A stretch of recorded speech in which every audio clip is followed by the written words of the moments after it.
ओम साई राम। श्री साई सचरित्र अध्याय 16 का भाग 3। भीमा जी पाटिल का जब क्षय रोग का निवारण हो रहा था उस समय बाबा ने रोगी को भीमाबाई के घर में ठहरने को कहा। यह स्थान ऐसे रोगी के लिए सुविधाजनक और स्वस्थप्रद तो था ना, फिर भी बाबा की आज्ञा भला कौन टाल सकता था।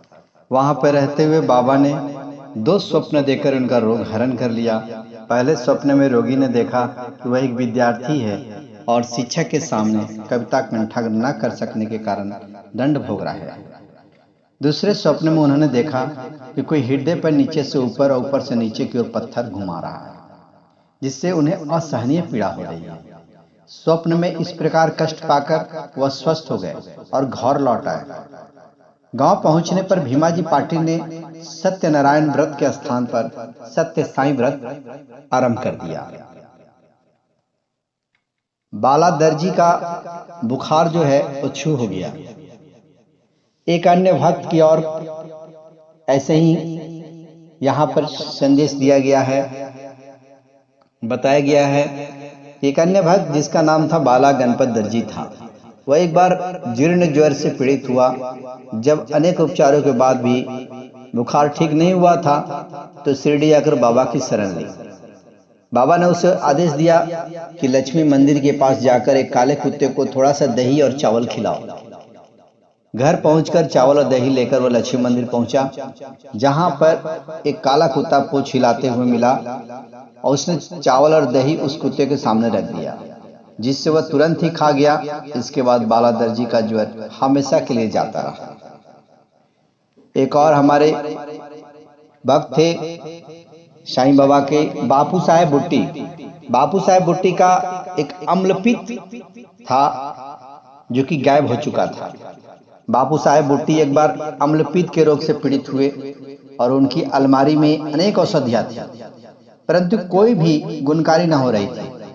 तो बापू साहेब की स्थिति गंभीर हो गई। वे अब मस्जिद में जाकर बाबा के दर्शन करने में भी असमर्थ थे। बाबा ने उन्हें बुलाकर अपने सामने बिठाया और बोला, सावधान, अब तुम्हें दस्त न लगेंगे।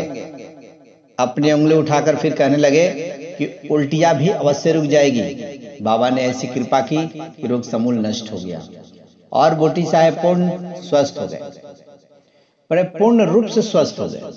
एक अन्य अवसर पर भी हैजे से पीड़ित हो गए थे। फलस्वरूप उनकी प्यास बहुत अधिक तीव्र हो गई थी। तो डॉक्टर पिल्ले ने हर जगह के उपचार किए, परंतु स्थिति न सुधरी। अंत में फिर बाबा के पास पहुंचे और उनसे त्रिशा योग निवारण की औषधि के लिए प्रार्थना की। उनकी प्रार्थना सुनकर बाबा ने उन्हें मीठे दूध में उबला हुआ बादाम और अखरोट और पिस्ते का काढ़ा पीने को कहा। उससे अम्लपित्त भी गायब हो गया।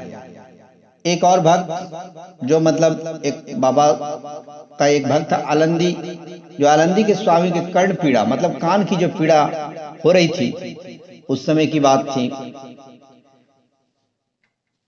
तो आलंदी के एक स्वामी बाबा के दर्शनार्थ शिरडी पधारे। उनके कान में असह्य पीड़ा थी, जिसके कारण उन्हें एक पल भी विश्राम करना दुष्कर था। उनकी शल्य चिकित्सा भी हो चुकी थी, फिर भी स्थिति में कोई विशेष परिवर्तन न हुआ था और दर्द भी बहुत अधिक था।